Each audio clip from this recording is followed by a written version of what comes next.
بسم اللہ الرحمن الرحیم۔ آج ہم فارسی کی دوسری کتاب کے 43ویں سبق کو پڑھیں گے۔ تو ہمارا آج کا سبق ہے حکایت ہشتم، یعنی 8واں قصہ۔ تو ہم سبق شروع کرتے ہیں۔ یہ صفحہ نمبر 26 کے بالکل نیچے میں ہے حکایت ہشتم، 8واں قصہ۔ تو کہتے ہیں حکایت ہشتم 8واں قصہ، درویش سر و پا برہنہ۔ تو درویش نکرہ ہے، فقیر کو کہتے ہیں۔ درویش ایک فقیر یا کوئی فقیر، سر و پا برہنہ،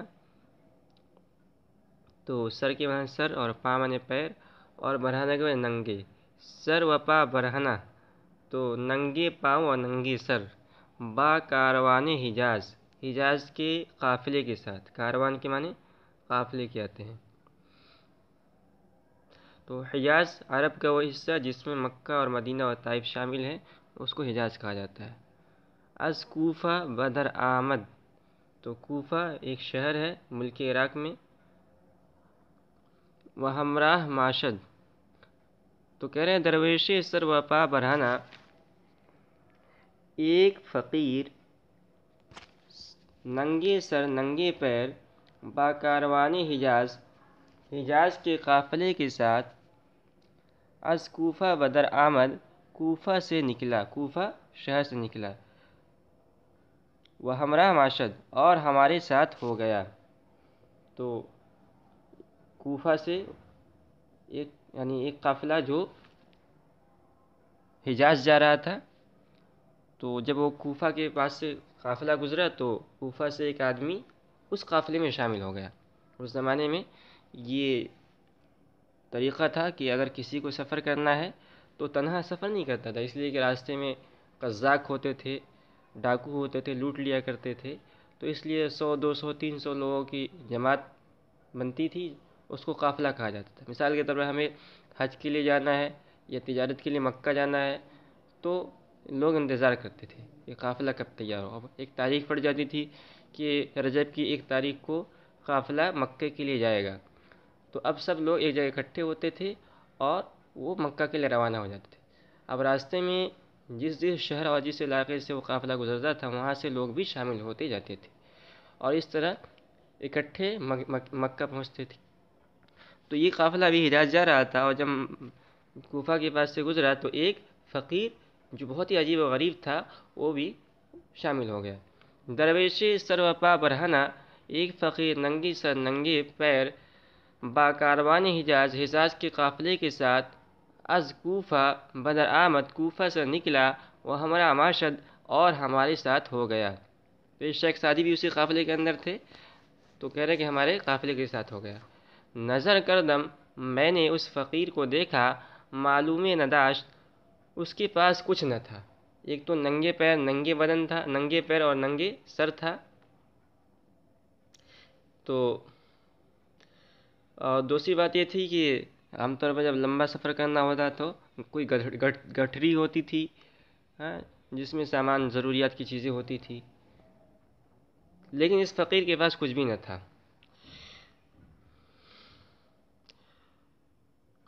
نظر قدم، میں نے دیکھا، معلوم نداشت، اس کے پاس کچھ نہ تھا، خرامہ ہمی رفت ومی گفت، اکڑ کر چل رہا تھا۔ خرامہ کہتے ہیں وہ چال جس میں آدمی اکڑ کے چلتا ہے، مٹک مٹک کے چلتا ہے، مستانہ چال چلتا ہے۔ تو انہوں نے کہا کہ خرامہ ہمی رفت، وہ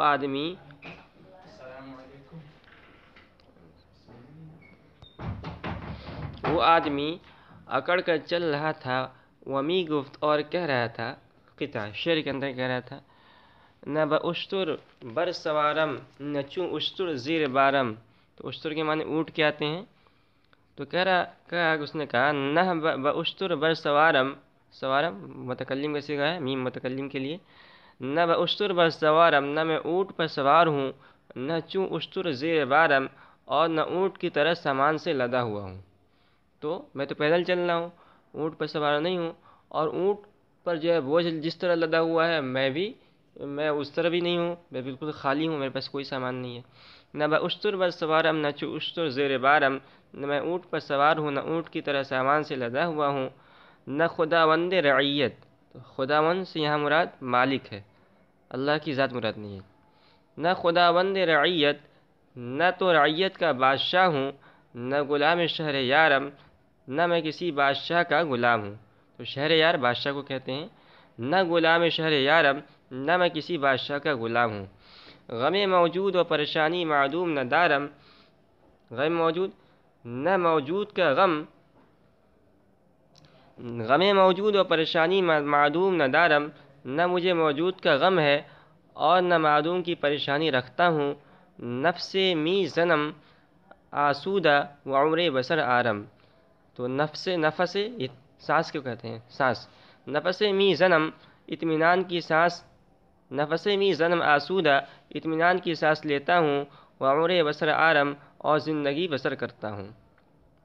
تو وہ جب اس طرح چل رہا تھا تو اب ایک سوار نے، جو اونٹ پر سوار ہو کر اس قافلے میں جا رہا تھا، اس نے جب اس کو دیکھا تو اس کو بلایا اور کہا کہ دیکھو بہت لمبا سفر ہے اور تمہارے پاس کچھ بھی نہیں ہے، تمہارے پیر میں چپل بھی نہیں ہے، تو تم اتنا لمبا سفر نہیں کر پاؤ گے، تم واپس گھر لوٹ جاؤ۔ اشتر سوار گفتش، ایک اونٹ سوار نے اس سے کہا، تو یہ اونٹ سوار بہت مالدار تھا۔ اشتر سوار گفتش، ایک اونٹ سوار نے اس سے کہا، اے درویش، اے فقیر، کجا می روی، کہاں جا رہا ہے؟ باز گرد، واپس ہو جا، کہ بسختی بمیری، کہ تو تکلیف سے مر جائے گا۔ میری یا مردن سے ہے کہ بتکلیف، بسختی بمیری، تو تکلیف سے مر جائے گا۔ نہ شنید، تو کہہ رہے کہ اس فقیر نے اس کی بات کو نہ سنا۔ وقدم در بیاباں نہاد و برفت، اور صحرا میں قدم رکھا، و برفت، اور چل لیا۔ یعنی اب یہ قافلہ جنگل سے اس کو ہو کر گزرنا تھا، تو قافلہ جب جنگل میں گیا تو وہ واپس نہیں لوٹا بلکہ قافلے کے ساتھ جنگل کے اندر چل لیا۔ چو بنخلا بنی محمود برسیدیم، کہہ رہے ہیں کہ جب ہم نخلا بنی محمود کے پاس پہنچے، تو یہ نخلا بنی محمود ایک جگہ کا نام ہے، مکہ اور مکرمہ اور طائف کے درمیان ایک گاؤں کا نام ہے۔ تو جب وہاں پہنچا،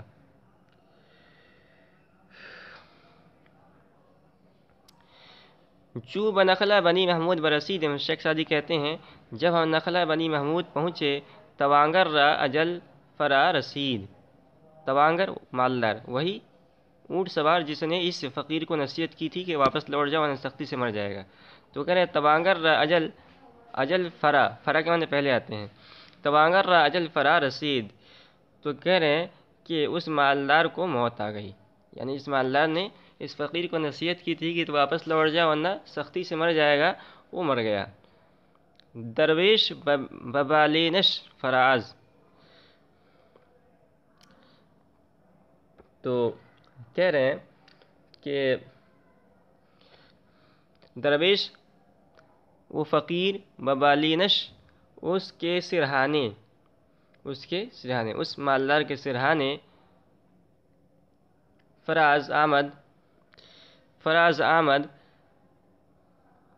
آیا، و گفت، اور کہا، ما بسختی نہ مردیم، و تو بربختی بمردی، تو ما، ہم، یعنی وہ فقیر اپنے بارے میں کہہ رہا ہے، ہم تو بسختی تکلیف سے نہ مردیم، نہ مرے، و تو بربختی مردی، بختی کہتے ہیں عمدہ قسم، بختی اونٹ کو، اور عمدہ قسم کا ایک اونٹ ہوتا ہے، خاص نسل کا اونٹ جس کے 2 کوہان ہوتے ہیں اور جسے بختی نسل نے تیار کرایا تھا، اسے بختی کہتے ہیں۔